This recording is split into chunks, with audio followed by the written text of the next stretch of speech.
Okay, now it's time to have your volunteer take the sheet off of themselves. As they do so, be a pal and help them out of the sheet and grab it. Take it in your right arm or left arm if you prefer and drape over the eyes so the circular areas you drew in are exposed. Next, we're going to need to cut these eye holes out so we'll be able to see through them. There are two ways of doing this. The first is with a pair of scissors,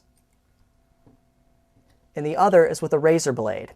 I prefer scissors, but to each his or her own, they both work. With a razor blade, you're going to want to make slightly sawing motions around the circle. Make the area you cut out bigger than the actual circles. You want to make sure that the person can see, and we're going to be concealing the areas that are exposed with makeup anyway later on. With a scissor, it's slightly different. You're going to want to press in with the tip until the fabric starts to give way.